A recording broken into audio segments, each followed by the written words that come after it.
Hi, everyone. This is Dawn Richard, also known as The Awakening with Dawn. And this is the Wake Up to Real Love podcast, where we share stories of struggles and triumphs in love, sex, and relationships, along with expert advice to create more conscious connections. I am very honored today to have my new friend, Steve Makohin, with me. Steve actually left his second marriage and faced the unsettling reality that he had been unhappy, lonely, and felt disconnected for most of his life, and that he had always turned to his partners to fix that. So at age 48, Steve decided to learn how to become a happy being. Today, 11 years later, his life is transformed. So much so that his friends tell him they cannot believe how much he has changed. Steve is writing a book on finding lasting happiness, and he freely shares his insights from his decade of research and firsthand experience on social media. I am so excited to have you, Steve. I know we are going to have an amazing conversation. Welcome. Thank you for having me on your program. Delight. It's a delight. Okay, so we talked a little bit last week, and you told me that you were a diehard romantic. Yes. Your whole life. I truly believed that romantic stuff where there's the one out there, there's a soulmate waiting for you. When you find them, you will be complete, you'll be happy, your life will have meaning. They'll accept you for everything you are, and there'll be no arguments, and life will just be wonderful for the rest of your life, and that'll be your wonderful existence. I really thought that was real. So do you think that you had that vision? Did somebody plant that vision inside of your head, or was this like fairy tales that you read and, in movies that you watched growing up that made you sort of have that sense? I don't recall anybody teaching me it, and I don't recall ever reading a book or anything, but my earliest memories were always those highly romanticized sort of things that I'm a millionaire and I buy these elaborate gifts for this girl and she's just so wowed by me. And we're just enamored with each other. I just had these ideas in my head. I have no idea where they came from at the time. Now as an older guy, I look back and I go, it's all over television. Every cartoon you see, every movie you see, every When Harry Met Sally, everything is telling you that vision of romantic love. So I suspect I just got it from absorbing my environment. So why do you think that we're fed that message all our lives? I believe it's by default. There's a number of factors. One is that media successfully knows how to market things. So if you're a movie house, you know what will sell, and romance sells. So movies like Sleepless in Seattle, it is just one of these heart-wrenching stories, and it's wonderful, and at the end you're in tears and everybody's happy with each other, and isn't that what I want? That sells. So that's reinforcing the message of something we've believed for a couple of hundred years. My research has shown that roughly in the 1700s, there was a romanticist movement in Europe where fiction writers came up with these ideas of romantic love and what it's about, and they started writing these books about romantic love, and they were a big hit in Europe. And that's when people first started seeing love in that romantic context, where love became the thing, where people stopped thinking of a marriage or a relationship as this is a matter of convenience, it's a matter of merging our financial resources and where are the cows and chickens going, and they started seeing it as this is now heaven on earth, it's now I have a purpose, I have this amazing rapturous feeling, and I want that peace in my life. So we've had a few hundred years of that being taught to us very indirectly through literature and novels and books, and we've just absorbed it and accepted it as our new reality.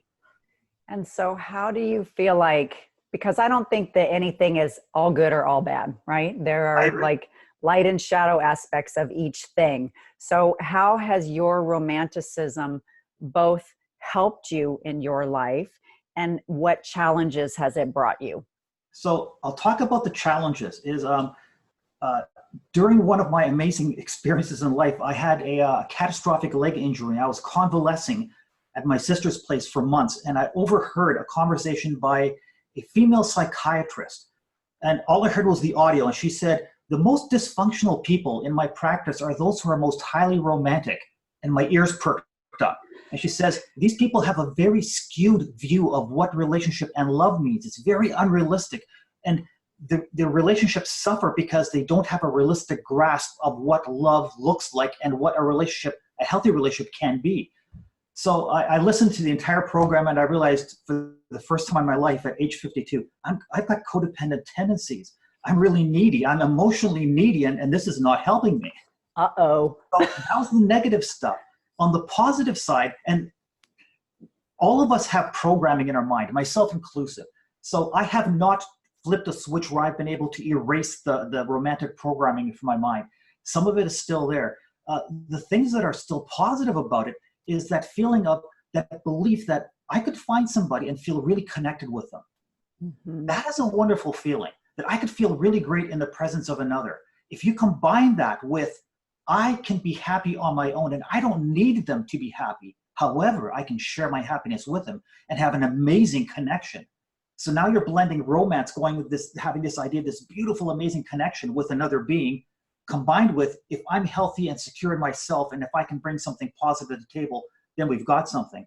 So you start melding the two worlds and seeing, it's not a bad thing. It's not something you've got to erase from your life. There's actually some stuff there that provides hope, like that vision, that hopefulness that I'm not going to get jaded because of online dating. I'm not going to get jaded because of the last date. I'm still going to be hopeful that it's possible to meet some person and have this amazing relationship. For however long you decide to stay in the relationship. Yeah. And it doesn't mean forever. It doesn't mean clinging and expecting. It doesn't mean I have a vision and I need you to be in it. I need you to step in it or else you're evil. It's not that. It's that I have an idea and I'll share it with you and see if we both share that idea. And if we do, let's explore it together for as long as it lasts. And if it's 3 weekends over coffee, then that's amazing. And that's beautiful in itself. And if it's 20 years and it eventually goes, after 20 years, she says, I'm really wanting to amp up my practice as a psychiatrist. And I really want to be a movie producer. And that really doesn't overlap with you. Well, that might mean people go in their different directions and maybe their relationship is reconfigured, but you can part still loving each other and not being needy of each other. That's the difference. So how did, because you've said needy a couple of times here. Yes. So how were you needy in your previous relationships and how did that affect those relationships? I believed that happiness comes from experiences, from feeling good. I didn't differentiate between pleasure and happiness. So I thought when I'm having a pleasurable experience, that's happiness, that's good. And when it's not pleasurable, I'm unhappy, that's bad, I got to avoid that.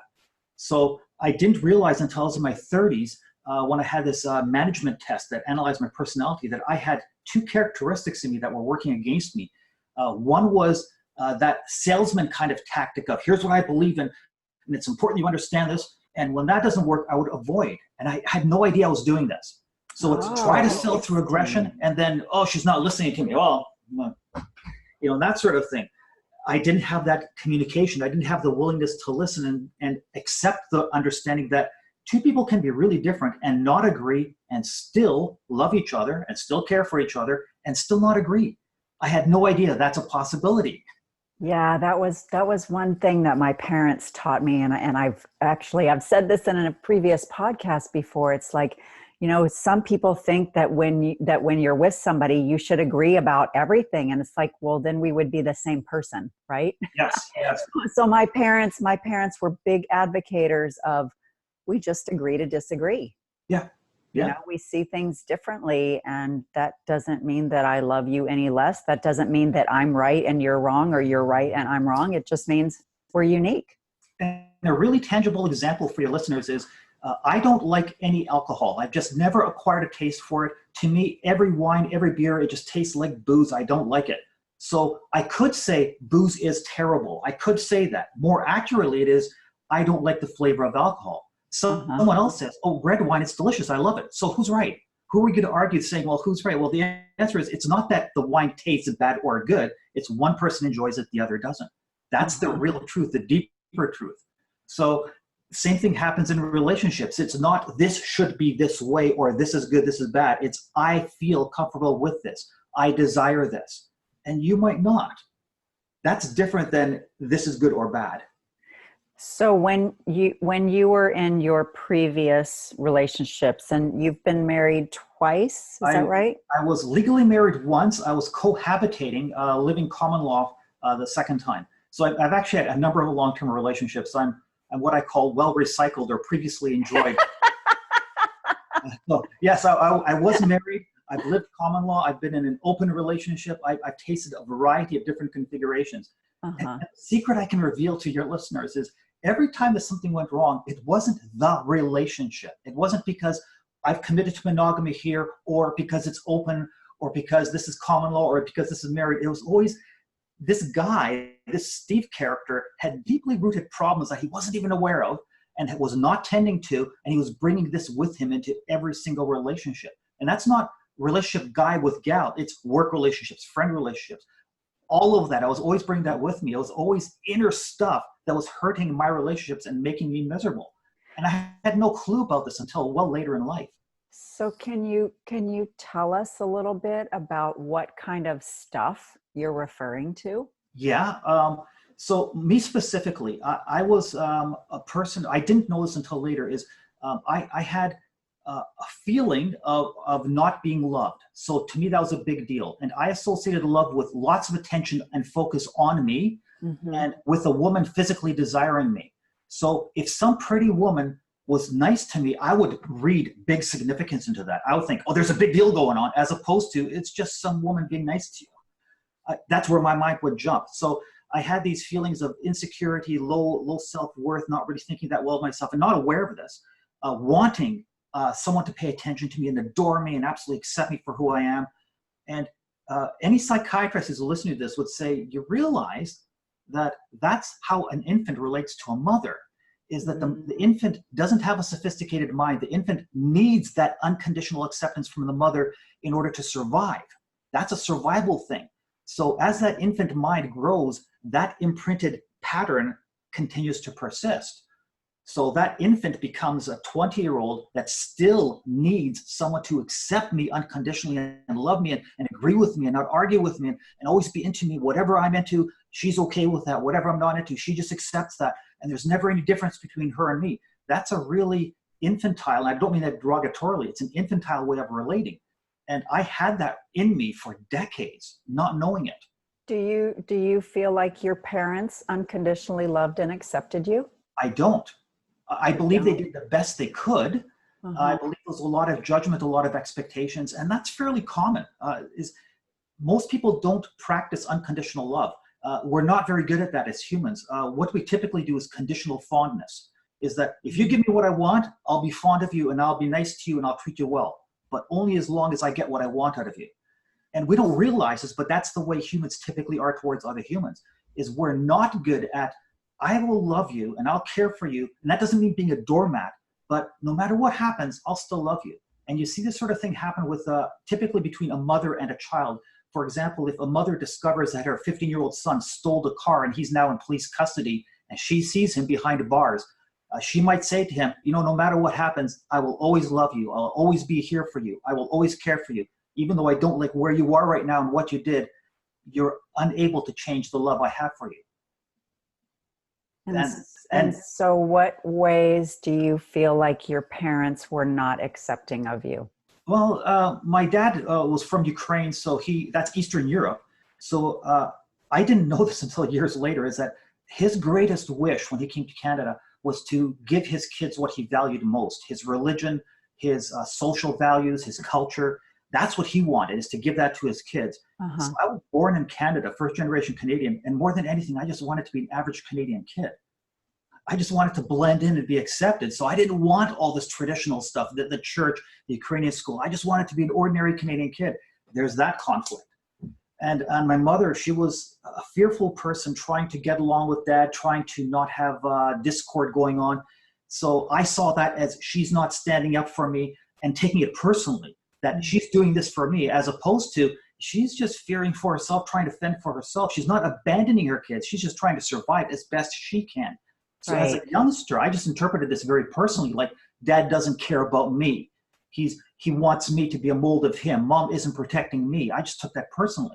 Not even consciously, just that's the way I internalized it. Right. Years later, I realized everybody's just doing the best they could. Everybody's wounded and everybody's just trying the best they can. So there was enough suffering to go all around. So how did you, like, what was your awakening moment where you realized, wait a second, that that, you know, these thoughts I have, or these feelings, these internal feelings that are causing me to doubt myself and to not really love and accept myself. What happened to you where that came to the forefront and you're like, I need to change this. I need to do something about this. So age 48, I'm 16 years into my second long-term relationship, monogamous, haven't cheated, and I'm miserable in a relationship. And I won't give you all the details about it, but I was really unhappy in my relationship. And this friend of mine happened to suggest that I read a book. She said, this might be helpful to you. And the book was You Can Be Happy No Matter What by Dr. Richard Carlson. Mm-hmm. And the book basically tells you about the way that a human mind works. And that is, our mind is full of programming, and we have tons of beliefs, opinions, assumptions, expectations, understandings, and we don't realize it's just programming in our mind. We think this is reality. So when I'm afraid, I'm thinking, I'm afraid, there's a reason why I'm afraid, as opposed to realizing this is a program in my mind that's generating an uncomfortable emotion. What's that about? So for the first time, I had that model that said, you know, the stuff in my mind, it's not all real. It's just programs that I really believe in. So I'm 48 at the time, realizing that for the first time, and realizing that I'm living in this 2-pound universe of my mind, in this personal delusional field. And the reality I'm creating around me is because of my beliefs. So for the first time, I'm looking at myself and going, what am I doing here? What have I created? And I realized for the first time, I've created a prison of my own making. I believed happy wife, happy life. It's my job to make her happy. So I was trying to make her happy as best I could and being miserable for it, not realizing, you know, I can't make anyone happy. Nobody can make me happy. My happiness is my job. I didn't know that until 48. So here I am finally understanding all this stuff and going, man, this is different than I'd always understood. The ramifications mean nobody can change Steve. Nobody's going to fix Steve.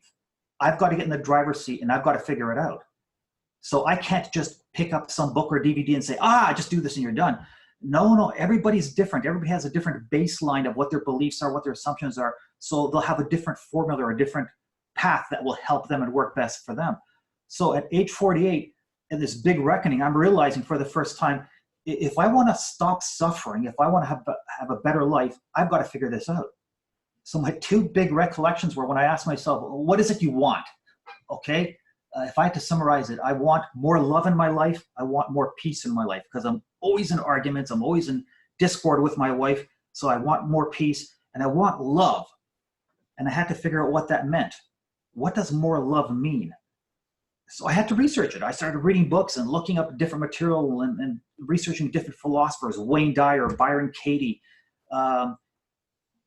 Neil Donald Walsh from Conversations with God, right. All sorts of different sources. And nobody has the answer. Everybody has their ideas, and just absorbing this stuff and looking at it and saying, what do I understand? What do I believe? So I concluded part of love means that I have to learn how to really accept people for who they are rather than wanting them to fit my needs.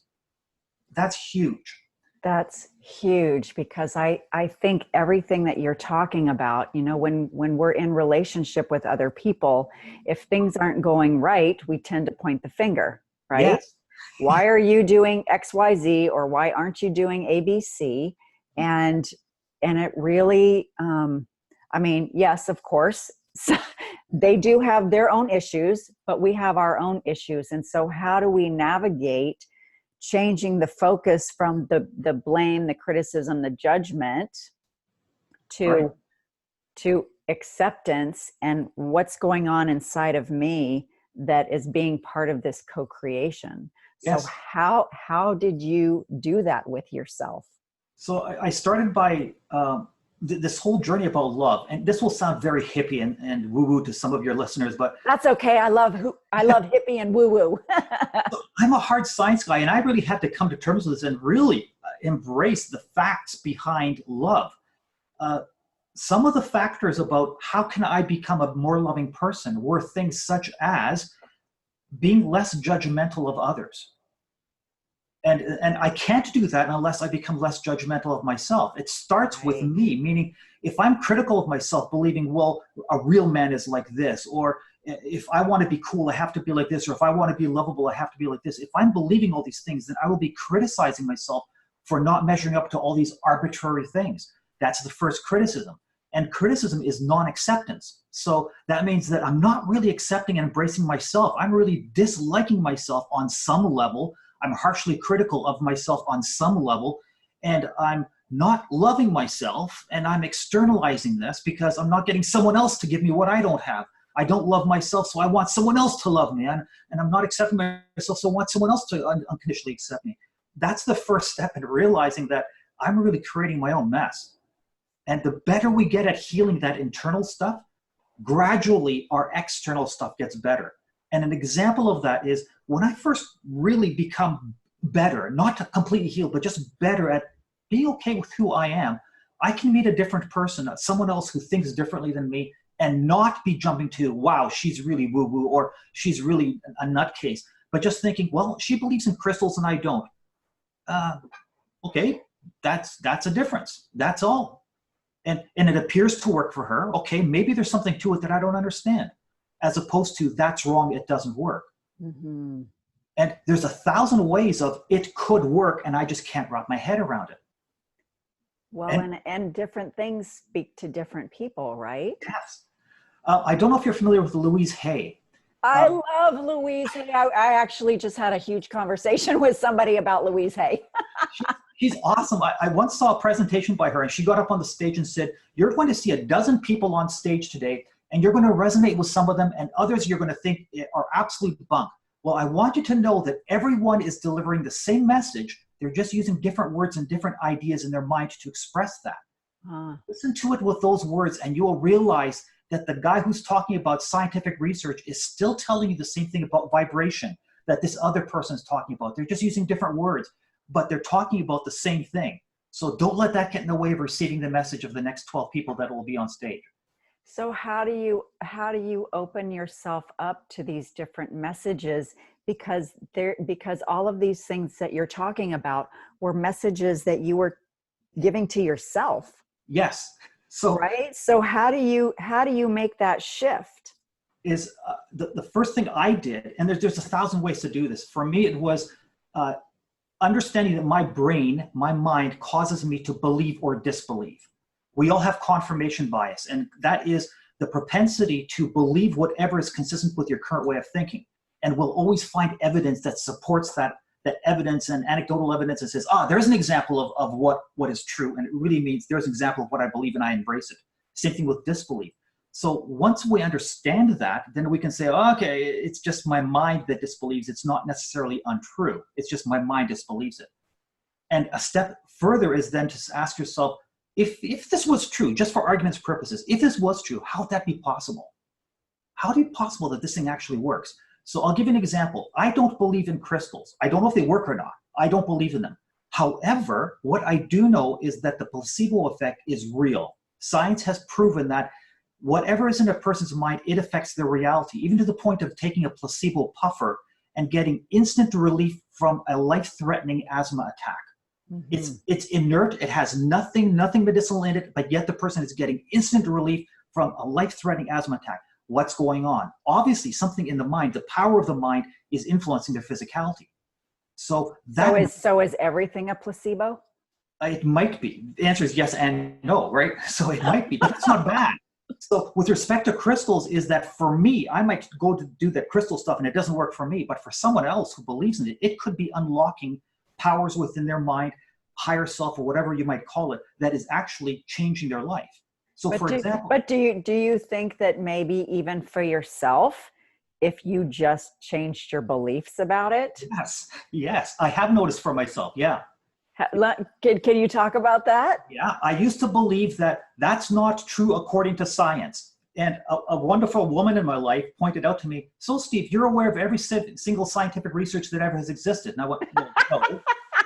So Steve, personally validate each one. You have the knowledge to personally look every paper to know if it's right or not. You can peer review every one, right? And I went, well, no. Okay, I get it. What a great woman to challenge a scientific mind, right? Great. So the fact was, I'm just holding up these papers as examples of what I believe, but I really can't authenticate them or challenge them. It's just a reflection of what I believe. So now that I've embraced that, when I look at other people, listen to other people, I go, it's inconsistent with my mind's way of thinking. It doesn't mean it's not real. And my favorite example is Esther Hicks of Abraham Hicks fame. And she talks about vibration and being in vibration with your vortex. 11 years ago when I heard this, I was literally angry at the screen. Real life doesn't work that way. You can't wish your way into happiness and prosperity. I was angry and I wouldn't listen to it. Gradually over time, I started seeing little bits of truth about what she said, just little bits, tiny bits. So here I am. Why did you continue to listen if you didn't believe it right away? Well, and I can explain that, is whatever you throw at a mind, the mind will absorb it, even unconsciously, and it works on it. So what happened is when my mind got exposed to this bunk, in air quotes, it all got stuck in my subconscious mind, and my subconscious mind started relating all these various proposed ideas to other things in my mind already, and started saying, well, this might be kind of true. And I wasn't aware of this, but it inspired me to be more receptive to listening to a bit more of it, as opposed to just being totally shut off. So I was entertaining the possibility, maybe I'll listen to a bit more of it. It's bunk, but I'll give it another try. Subconsciously, the mind is going, but there's this little bit of truth here, So the more I listen to it, the more the subconscious mind sees more and more bits of truth and starts putting the links together and saying, oh, yeah, this one thing is totally true. I didn't see that before. It's totally true. So I can relate to that one thing, but everything else, not so much. And the mind just keeps on working on that over time and over time. So a decade later, I can tell you, even though Abraham Hicks might sound very airy-fairy, I've experienced much of what she talks about firsthand, including instant manifestation, where you go, that is just so freaking weird. How's that possible? And I've done it time and time again, and it just surprises me. So now when I listen to Abraham Hicks, I said, these three things, I haven't experienced them. I don't know if they're right or not, but that's just because my brain can't wrap itself around it yet. But I can tell you that a lot of the stuff that she talks about, I've already experienced. So maybe it's right. Maybe there's something there. Do you want to share a little bit for people who aren't familiar with Abraham Hicks? Like what drew you to the message, and what do you embrace as, wow, this is pretty cool, like the manifestation, and want to talk a little bit about that? Okay, so Esther Hicks, my best knowledge of her is she appeared on the scene in around 1985, and according to Hicks, she is in communication with a broader non-physical consciousness, and she calls it Abraham. Okay. So that's the story she tells, and she can communicate and ask questions of it and get answers of that non-physical intelligence and communicate it back to people here. So I would not encourage people to say, accept everything blindly because she's a channeler. I don't say that, and I don't believe that. Her messages overall are that we have greater abilities than we think we do, and that if we are aligned, and these are her words, if we are aligned with our desires, then they show up in our life. And I've struggled with that word alignment. What does alignment mean? So I've interpreted it as absence of resistance and being truly, sincerely for whatever it is that you want. So for example, this is a personal example in my life, is I'm an independent consultant. I'm self-employed. So I work when I want to, whenever work shows up. And a number of times I've found myself not having money and borrowing already, and no money's coming in. And the same woman said to me, she said, so Steve, what's that about? And I'll tell her, geez, I don't want to have to travel into the city in order to get the kind of money I want. And I'm going to have to slog through traffic. It's going to be terrible. And she said to me, well, but those are just assumptions that you have. What if you could get a good income? And what if, say you had to travel an hour and a half in traffic, but you could take the toll road, and you could listen to your iPod and all those audiobooks that you have. What if you could do that? You'd have a great time commuting. And I went, but it would be really expensive. It'd be $400 a month in toll fees. And she said, but what if you're getting paid $100 an hour and it's just 4 hours work out of the month? It's trivial. So when I considered that, I guess you're right. If all those things fell into place, that'd be cool. So this will sound woo-woo, but I looked up at the ceiling and I spoke out to the universe, in air quotes. I said, I welcome any opportunity that resembles like that into my life. 2 weeks later, I got a phone call from a woman I had not heard of in 2 years. And she said, you might not remember, we used to work together. We you have this opportunity that you might be interested in. Long story short, it requires an hour and a quarter commute on a toll road, roughly $400 a month in toll fees, but the income was really good and the job was absolutely perfect. I loved it.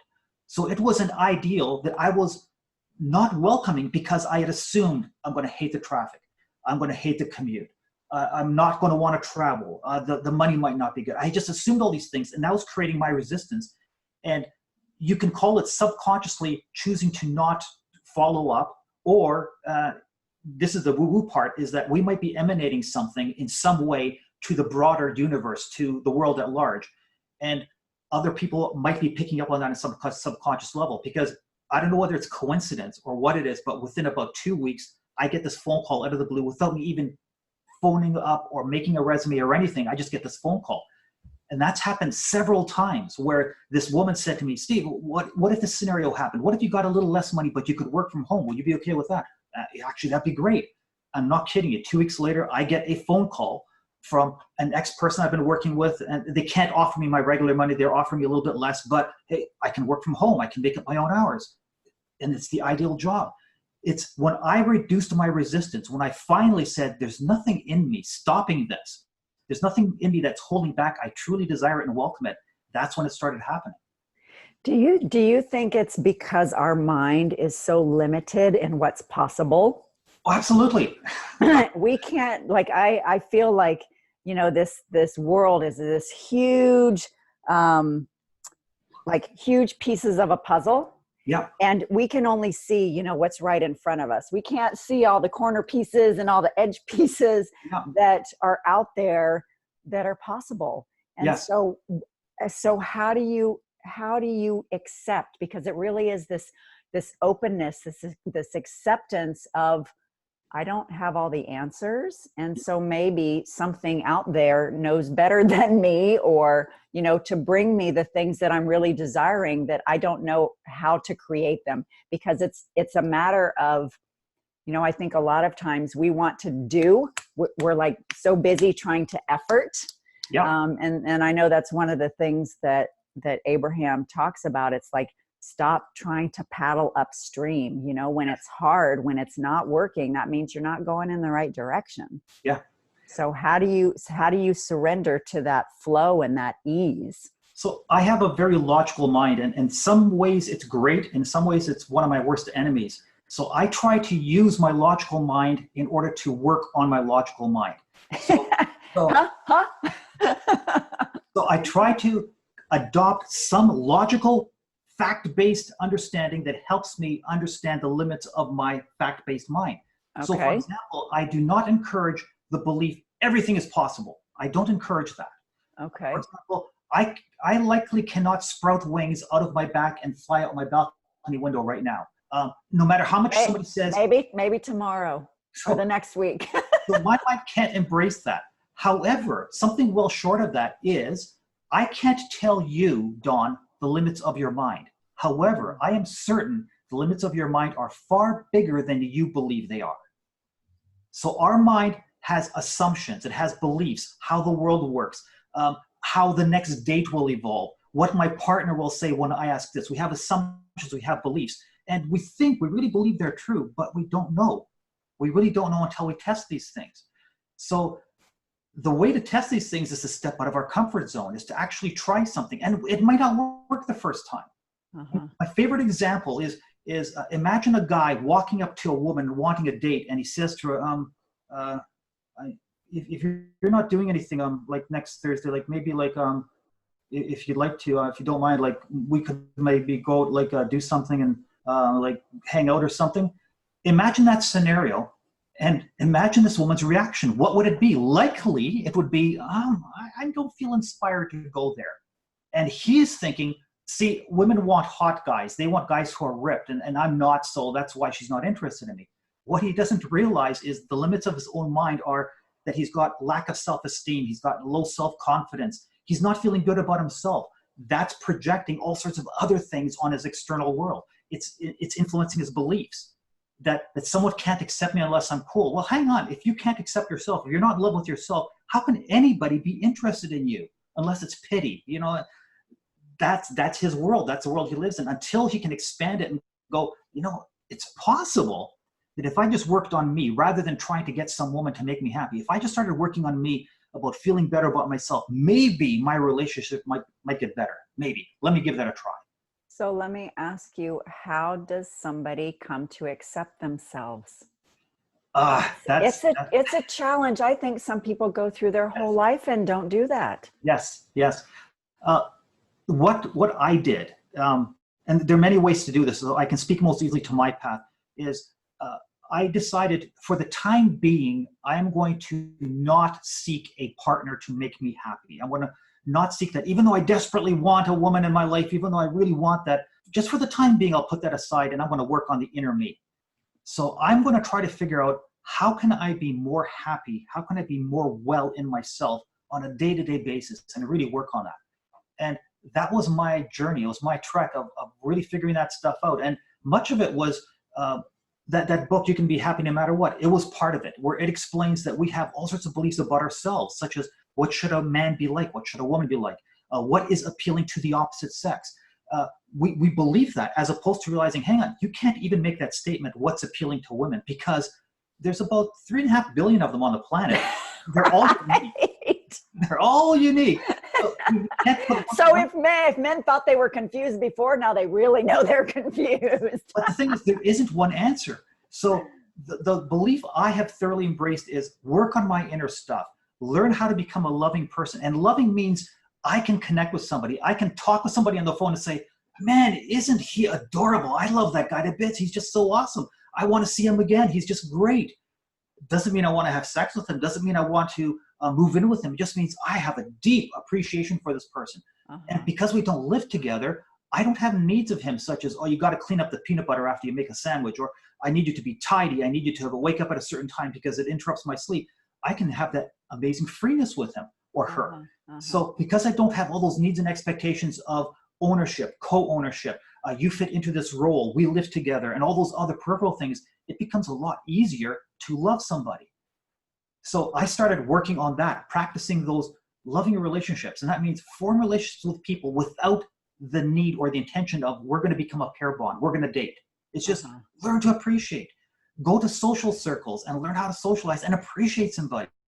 Learn how to go for coffee or tea with somebody and just appreciate them for the next hour. Put your phone aside, put it in your pocket so it's not ringing or buzzing, and focus on that person and try to see who they are and figure out what's going on there. What are their fears? What are their concerns? What are their desires? What are their aspirations? How can I relate to this? How is it similar to me? How is it different? Isn't this amazing? And just appreciate that without needing them to be anything. Is that all of those things that you just said? It starts with asking those questions and that inner discovery of your own inner world. It always starts with self. That is the first relationship. How can I have a relationship with a woman that's wonderful if I can't even have a relationship with myself that is wonderful? I can't give what I don't have. Right. So unless so learning to appreciate your own inner world. Yeah. And part of that is acceptance, is let go of that judgment. The stuff we've been taught, such as it's bad if you're dating someone to be dating another person. That's evil. That's wrong. Well, how about doing what you believe, what you desire, and just be honest about it? So if someone says, are you seeing anybody else? Yes, actually, I'm dating another woman and I find her kind of interesting. And yeah, so I'm seeing somebody else. If the person you're across the table from says, that's unacceptable, they are right. For them, that is unacceptable. Another person might say, that's cool. Tell me about what it is that you're looking for in a relationship. What is it? What is it you haven't found yet that you're hoping to find? That conversation might come up. And that's a person you might want to talk with more deeply. Do you feel it's because people have all of these preconceived expectations of what somebody else should be? Yes. And even of yourself, expectations of this is who I should be, or what I should think, or what I should feel, or what I should do based on my external world, all of the experiences that I've had and all of the people that have influenced my view. So how do you like eliminate all of because that's external noise, right? Yeah. So how do you eliminate all of that external noise and really learn how to listen to what's going on inside of you? So the unfortunate fact is that our mind is full of programming, some of it helpful, some of it not. And we've been accumulating this since birth from our primary caregivers, our siblings, our peers, our schools, our religions, our culture, our society, our media. We've been absorbing this stuff and not filtering it out. We've just been pulling it in until we get to a certain point where we've got so much data in our mind that we start creating our own filters saying, oh, this is inconsistent with what I believe, therefore I'll reject it. So from the age of 0 to about 7, we are sponges. Till about 18, we're still sponges, but to a lesser degree, and our mind is just absorbing this stuff. So some of it is helpful. So I won't tell you what's legitimate or not. I would ask you, what is supporting of your happiness and well-being? And actually, I'd back up and say, is your happiness important to you? And some people actually go, I have priorities. I have urgent things in my life. Okay, so I accept the fact that you have priorities and you have urgent things in your life and happiness is less important to you. So don't be surprised that you're not happy because it's not a priority for you. It's not a focus. You're not paying attention to it. You're not giving it fuel. That's why it's taking a back seat and you're not happy. If you ever choose that you want to be happy, you've got to decide to say, my happiness is important. I've got to figure out how to make that happen. So I would encourage people to look at yourself, look at your beliefs, including the conflicts, and try not to judge them. Try to just accept it. So, for example, somebody might say, I value a monogamous relationship. Okay, that's one program in your mind. Another part might be saying, but my wife's sister is really hot. That's another part in your mind. Both are truths, and there is no right answer. There's no proper or improper way. We are taught to say or accept that the one proper relationship model is the monogamous pair bond, and you should not think those things. You're evil for even thinking them. That's one model. Then we'll judge ourselves, and we can't admit it to ourselves. We can't talk about it. We can't even say, we can't even think about it because that's evil, and I don't want to be an evil person, so I will deny that, and I'll block it away. The thing I recommend is look at that, examine it, come to terms with what you really are.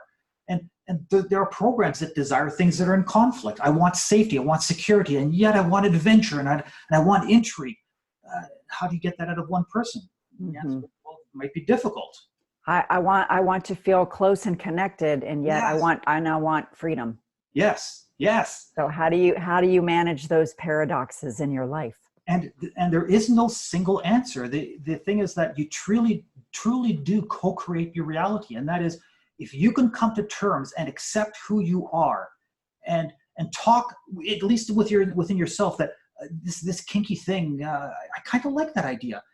I've been thinking about it. If you can at least share that with say that you're in a relationship, share that with your partner. Say, I'm not saying I want to act upon this. I just want to share this thought I have in my mind, this kinky sort of thing. I kind of like that. What are your thoughts on that? You might discover your partner goes, well, that's kind of cool because I kind of like that thing too. And after 20 years of being together, you're now discovering, wow, this thing I've been holding under tarps is actually something we shared and I never knew because I assumed it was bad and evil. I wouldn't dare talk about it. So you can come to terms with what you are and embrace it and accept it as it's just who I am at this time. It's just the programming I embrace at the time. And yes, anything can change, but there's no should change. It's a matter of what do I decide to change. Yeah, So, I feel like it's being curious, yeah, asking yourself all sorts of questions. And you could say, I'm curious about this. And then also say, but I choose not to explore it any further than my curiosity. yes, Right. And yes. the same is true with your partner, but to have that open and honest conversation where you're more like a researcher. Yes. Right? Yes, you're researching your own mind, your own brain. You're shining a light on that dark stuff and going, and by dark, I don't mean evil, it means unaware stuff, and saying, what is this thing here? I've never seen that before. Oh, so that's what it is. I have this weird fetish of a woman being submissive. And it doesn't mean I want to marry into that. I don't want to live that lifestyle. It's just that, would you want to try that in the bedroom for just 20 minutes and see how that works? And at any time we can stop. Does that work for you? Does that work for both of you? Just discovering those things. We have so many injunctions that tell us you shouldn't. This is bad. This is evil. This is not the model you were raised with. And if we continue to not look at that and then to criticize it and continue judging it as being bad, then that just becomes suppressed stuff. We still desire it, but it's still affecting us. Right. But we're refusing to look at it. We're refusing to acknowledge it. We're refusing to even talk about it. So what that shows up as is in a relationship, all of a sudden a guy's having an affair. Right.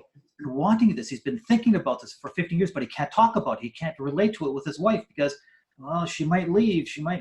Well, now he's doing this on the sly, as opposed to right from day one is just saying, I just want to tell you about some thoughts in my head.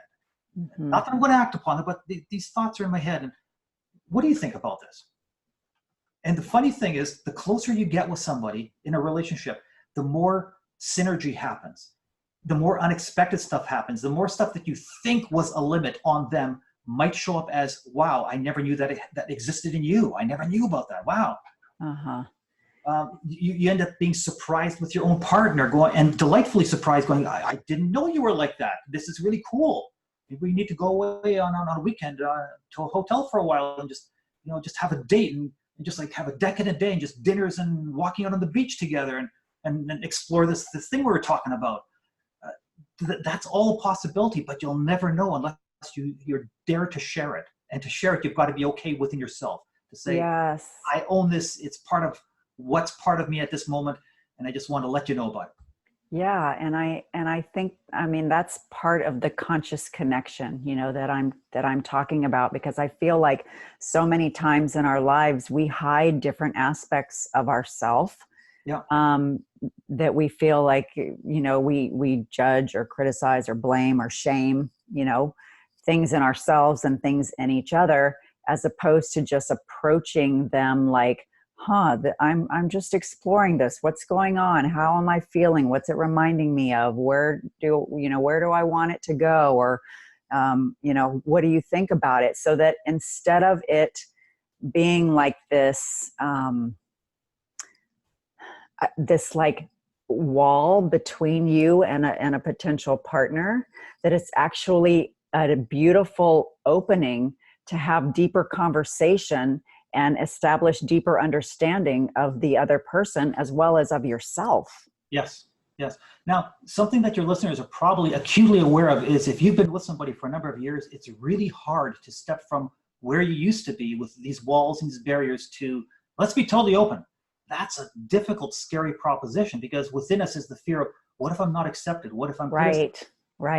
Fears come up, and there's no right or wrong answer of what you should do. The choice I made for myself, because I was just so miserable, and misery inspires a lot of change, is I finally decided that I've got to learn how to be authentic and accept myself and be real with who I am. And I can't be authentic with someone else unless I really come to terms with who I am. And unless I'm comfortable talking with somebody about who I am, then I'm really not comfortable with who I am. So I've worked on this for over a decade, and I'm finally at a stage where for your listeners is Dawn and I chatted, and I can't remember if it was phone or if it was a messenger, but we chatted by voice. Yeah. Here's a person I've never connected with, I've never talked to, and our first connection, and I'm feeling totally comfortable talking about very deeply personal things, my relationships, my sexuality, fantasies I've had. I feel comfortable with that, not because of who Dawn is, but because of who I am. And that is, I don't fear that Dawn might recoil and go, "Ooh, that's kind of not my cup of tea." I just accept that might not be your cup of tea.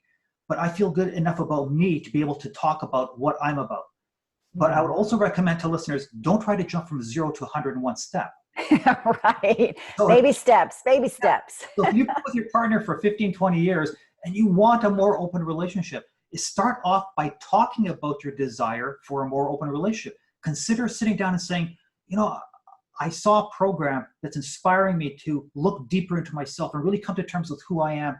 Mm-hmm. So what I would like to try to explore with you is me sharing deep stuff within me that I've never talked about for various reasons, shame or guilt or just embarrassment or just not feeling good about it myself. Would you be receptive to hearing any of that? Would you be wanting to participate in that? And if you get I don't know about that, you know where you stand. Right. You're not ready for it. And if you get an answer saying, whoa, I really do want to hear that. Tell me about it. Mm-hmm. I'd love to do the same with you, because I've been really scared about stuff inside me that I didn't know how to approach. But now that it's starting to open up, let's talk about it. If you get that response, then you can start in baby steps, start a bit at a time. And so how has that affected the way that you're able to connect with people? I believe that I am able to connect with virtually anybody who wants to connect with me. Uh-huh. And that's because I believe I feel good about myself. And I want to emphasize to your listeners, that doesn't mean totally healed, totally cured. It just means a lot better than I was. Yeah. I'm in a good enough place to say, yeah, I'm comfortable talking about this stuff. Yeah. I still have a ton of things that I'm working on, like everyone else. I still have a lot of inner homework that needs to be tended to, that I choose to tend to, like everyone else. As much as someone might think Steve's got his stuff together, I've got a load of things I'm still working on, as everyone else does. But I feel good enough to be able to have a conversation with somebody and know that some people will hate me, some will love me. It has nothing to do with me. It's a reaction of how their mind is reacting to me. And they're right, and they're okay in their reaction. Right. Someone says, "Oh, this guy Steve, I don't want him around me." They're right. They don't want me around, and we don't connect. We don't have this vibe, and that's okay. Someone else might say, "Oh my God, he's the most amazing guy. I just want to marry him. He's so wonderful." I'd be going, "Okay, that's in her mind. I'm not feeling that. I'm very cautious now." I might want to put some lines around and say, let's not explore it, or I might ask her, tell me what that's about. But that's just reflecting the other's reaction to me. So when we can get better about who we are, we can then be more open about ourselves with others. Yeah. So I connect with people really easily. And some people like yourself are very much in a journey of happiness, self-accountability, maximizing the connection in a relationship, exploring multiple relationships. And I don't mean polyamory. I mean learning how to love people in a non-sexual way. It's just connecting deeply with friends and saying, oh, that guy over there, he's my best friend. Love him to bits. That woman over there, oh, she's adorable. She's amazing. And being able to say that you have a number of deep, close, amazing relationships. And if you don't hear from someone for a year, that's fine. If I'm worried, I will call and say, are you okay? I haven't heard from you in a while. Or are you, yeah, okay, that's cool. But not take it personally, not feel offended. Or you haven't called me for a month. What's the matter? Everybody is free, and I feel free with others. I love them for who they are. I allow them to be who they are, and I connect with them as they are. So it lets me have connections with people and feel good about people. Yeah. That's way to and feel good about yourself. I mean, I would imagine that that's why you're writing this happy book. Yes. Yeah. You want to talk a little bit about that? Yeah. 11 years ago, when I started making this transition, my life started changing in a big way, in unimaginable ways. I could tell you so many stories of how my life just started changing, shocking ways that I just stood back and went, this isn't possible. How can it change so quickly, so bigly? But it was. So I started writing this book. I wanted to share this because I was just so bright and knowledgeable. I wanted to share everything I knew with the whole world. So here I am a decade later, still writing this book and going back and reviewing, going, I see this differently now. So I'm going to tweak this. What the book is about, it's about discovering lasting happiness. And the secret, the condensed version is you're not going to get it externally. It's all about you internally and the way your mind works. And the way your mind works generates your emotions. Most people don't know that, and they don't accept that. They say, I have an emotional part of me, my heart, and a logical part, my brain. So here's an example. If you have a roommate and you believe your roommate is a thief, you will feel the emotions of trepidation, suspicion, and angst in the presence of this roommate, regardless if they're a thief or not. You'll feel this just because you believe it. That's the way our mind works, is we feel according to our thoughts. So if you change your thoughts, you change your life. Yes. If you believe, I need this woman to accept me for who I am and I need her to just unconditionally love me, if you believe that's what you need to feel good about her, you're going to feel bad when she says, Steve, I disagree with you on this and this. You're going to take it personally, as opposed to, okay, she disagrees. Let me dig into that and find out what's the disagreement about. I might change. Through our dialogue, she might point out something I never realized. Oh yeah, you're right. I never thought of it that way. Okay, so I no longer believe this thing I believed about myself. Okay, so I've changed now. Or you might continue to believe what you did and just say, well, okay, we see it differently. I accept we see it differently. And not take it personally, not take it as a withholding of love just because we disagree. Right. That's humanity. That's all of humanity. We will never find that idealized Disney-esque perfect fit and live happily ever after, because that was sold to us. It doesn't exist. Yeah. It's normal to have. It's what you create.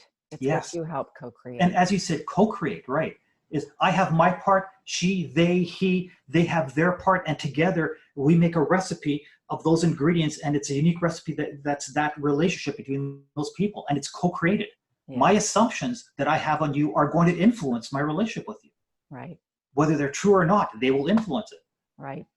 So so when do you think this book is going to come out? That's what people ask me. And Truthfully, I don't know. The reason being is because I'm no longer working towards a deadline. I used to sweat about needing to get this book out, needing it to be a bestseller, and needing it to be profitable, needing me to get on the speaking circuit and make money off of that. And I believed that's the way I've got to make a living. I've got to make that happen. And it caused me a lot of stress.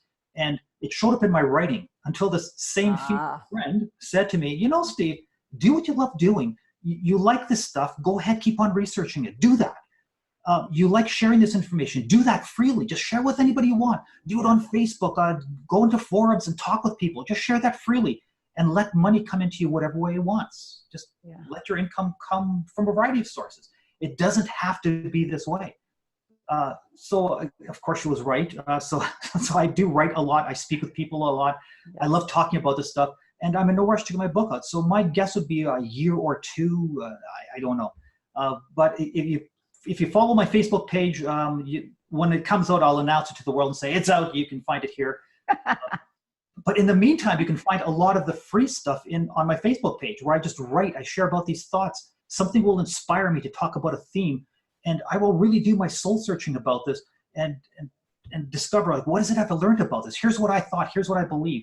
Yes, and Steve has a lot of great posts on his Facebook page, so please follow him.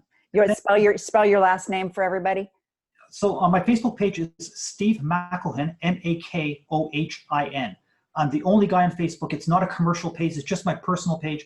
And click follow if you want to see more of this stuff, because I reserve the friends list for personal family. And at some point, I'll create a public figure Facebook page. But that's who I am for now. And I stress to people, everything that I write isn't the truth. So it is a truth. You will find your own truth, and you will discover it your way. You will always discover your truth. And some of what I say might be bunk to you, and some parts might be absolute amazing. And you'll find that everywhere. You will discover your truth. And that's important to know, is that no one can hand you your truth. You've got to figure out your way. You've got to figure out that this is who I am at this moment. This is how I'm wired. Yes, here are my sensitivities, and honor that. Yeah. Don't discredit your sensitivities and your fears by saying, oh, I shouldn't be afraid. I should just muscle through this. It's you. It's who you are. It's your programming at this time. It's legitimate. If you're afraid of something, consider a more gentle approach of working through it rather than the forceful walking through fire, such as kind of touch on it a little bit, explore it rather than forcing it. That's another angle that Abraham talks about, Abraham Hicks, where she talks about a gentle change. I prefer that personally because I hate pain. Explore the gentle, gradual change, and it may take a year or 2 or 3 or 5. But it's a journey. Like, it's not a destination, right? It's never a destination. It's a journey. Happiness is like that too. You will never become happy, in air quotes. You will become happier than you were. So where you are now, you might think, oh, if this and this and this was in my life, I would be happy. Okay, and then it happens, and you go, oh, if this and this and this additional thing was in my life, I'd be happy. Okay, and then it happens, and you keep on striving for more and more and more, thinking that someday I'll be happy. Well, my advice is learn how to be happy now. It doesn't mean never strive for more or different. It just means learn to be happy with what is. Exactly. What is. Then you're in a good place.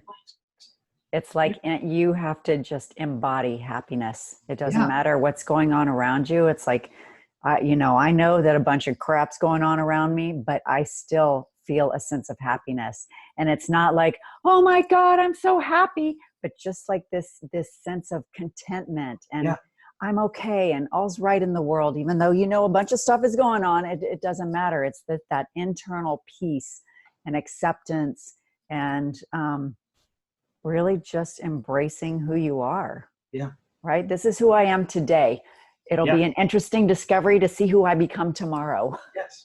Because we're ever evolving, right? And that journey of happiness, it's ongoing. So no matter where you are, you can always take a step up. You will never hit that roof and going, well, I'm as happy as I can be. I've hit it. I've reached it. Right. It can always be something else, because you will understand and experience your happiness differently depending on where you are in life. Yeah. One of my favorite examples is a drug addict might say, I'm happy when I get my hit of cocaine. And a former drug addict might say, I never imagined how happy I could be when I got off of cocaine. Mm-hmm. And then later on, a person says, I never knew how happy I could be until I got into yoga. That's just amazing. And it just keeps on going on and on. You just discover this new joy. Right. And you just carry it with you, carry your happiness with you, and you keep on discovering new joys as you move along. And there's just another layer of happiness that you keep on putting on your happiness. Yeah, it's a beautiful journey of self-discovery. Yeah. And, So, and even though you're on that journey, I want listeners to know that crap will still happen. Yes, exactly. You will still get your struggles. You will still have your experience where you go, oh, that surprised me. I'm not liking that. Yeah. But the better you get at your inner homework, the less intense those experiences are, the less long they last, the quicker you recover, and the less horrible they are. So Yes. you have your experience and you go, oh, I didn't care for that. And a day later you're going, oh yeah, that thing, I forgot about it. You just recover from it quickly. Yeah, I mean, it's so obvious, Steve, how much internal work you've done. I mean, it's just beautiful, like really, really beautiful. And so, okay, so my last question that I like to ask my guests is, what's your definition of real love? There are so many aspects of it. I'll start brainstorming and tell me when I should stop. Deep appreciation.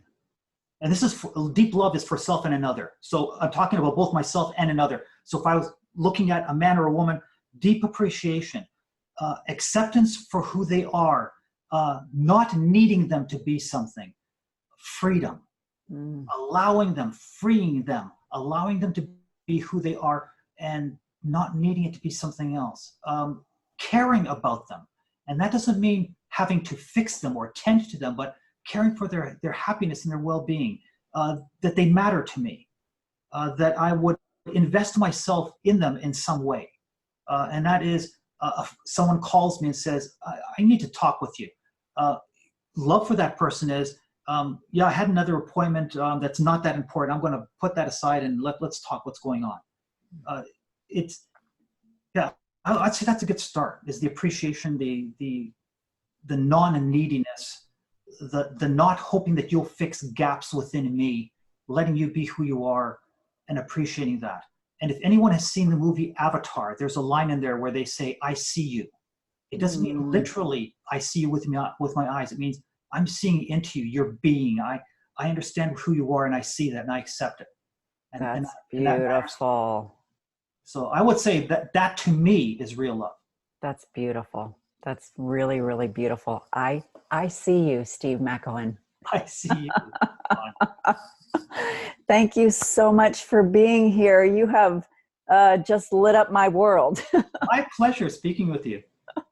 Okay, so if you like what you heard today, listeners, please subscribe and share with your friends. And if you would like support in finding more connection, expansion, fulfillment, authenticity, freedom, and acceptance in your relationships, you can also find me on Facebook and Instagram at The Awakening with Dawn. Feel free to send me a message and I'd be happy to help you find and create more real love in your life. And, you know, as Steve has said numerous times so astutely, because you have done your inner homework, and the thing that I really think is so important is that the most important relationship you will ever have is the one you have with yourself, so that you can be the kind of partner that you want to have. So thank you so much for being here, Steve. You are more than welcome to come back anytime. It's been a pleasure talking to you. My pleasure. Thank you very much. All right. Thank you, listeners. Thanks for joining in, and we will see you next time. Here is, I just encourage everybody to wake up to real love. All right. I'll see you next time. Take care. Bye.